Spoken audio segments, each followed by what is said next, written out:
I think this is just one of those weeks. I don't necessarily understand exactly why, but all the articles this week that people have been sending me are just same vibe. Agile in 2025 looks nothing like Scrum, and teams are better for it. Let's have that conversation.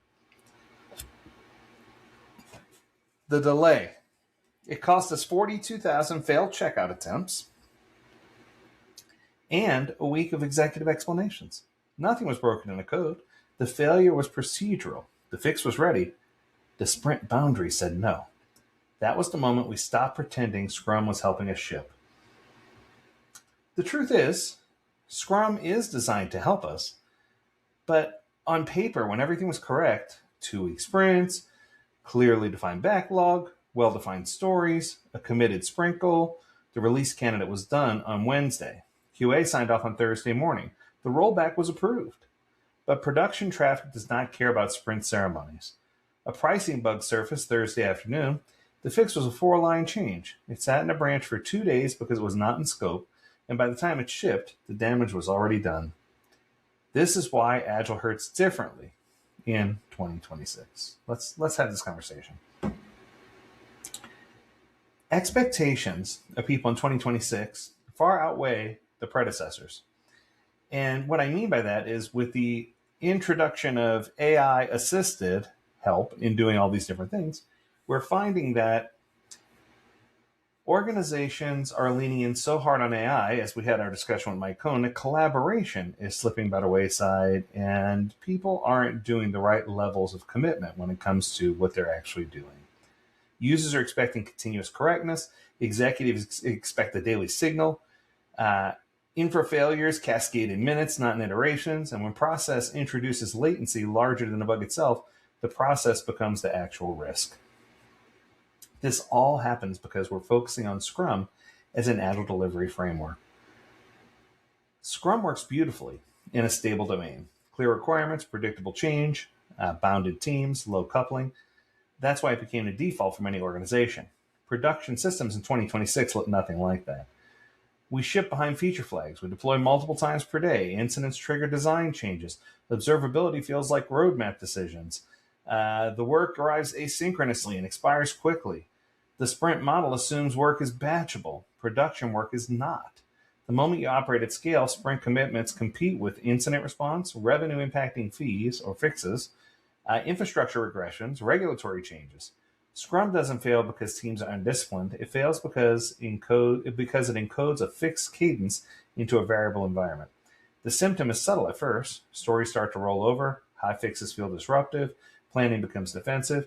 Eventually, velocity becomes fiction. Let's pause.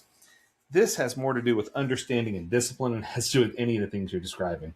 What it sounds like to me is that maybe your organization had some poor Agile training or a poor Agile coach at some point that place Scrum in a doctrinal format instead of in a dogmatic format or a dogmatic format instead of a pragmatic format that would allow you to make the adjustments and pivots that you're trying to make.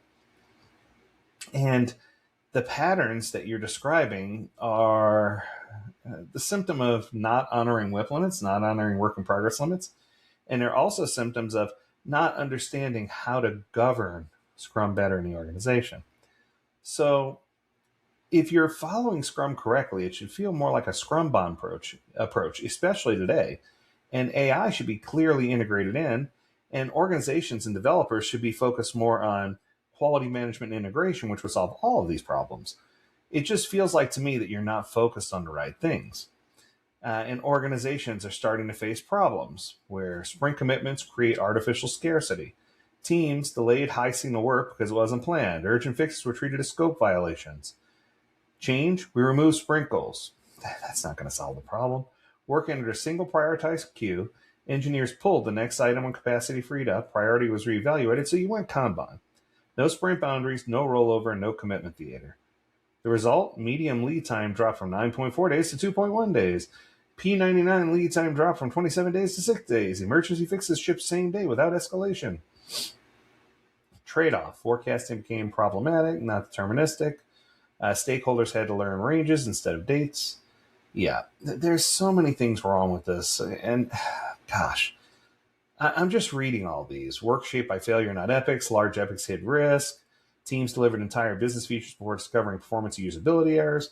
Once again, this is just poor planning. Everything that I'm seeing here is all symptomatic and problematic instead of making sure we're doing things the right way.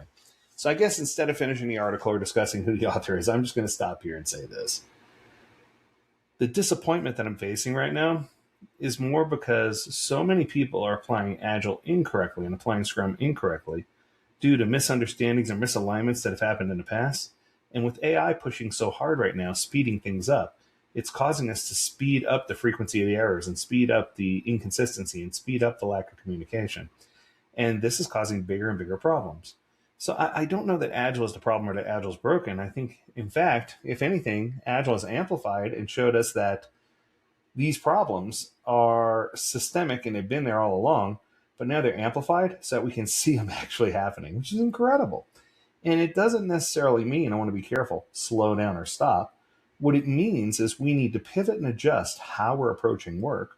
We need to honor WIP limits, and we need to make sure we're focused on the right things that lead us all the way through initiate, discover, deliver, and release so that we can have a system flow that works inside of our organization. Sounds pretty easy, but not without the right level of guidance and coaching necessary in order to make those things happen. That's going to do it for this episode. I hope you enjoyed it. If you have a topic you want to discuss, learn more at AgileDad.com. We'd love to hear from you. And as always, we encourage you to stay healthy, stay well, and stay agile, my friends. Until next time, do take care.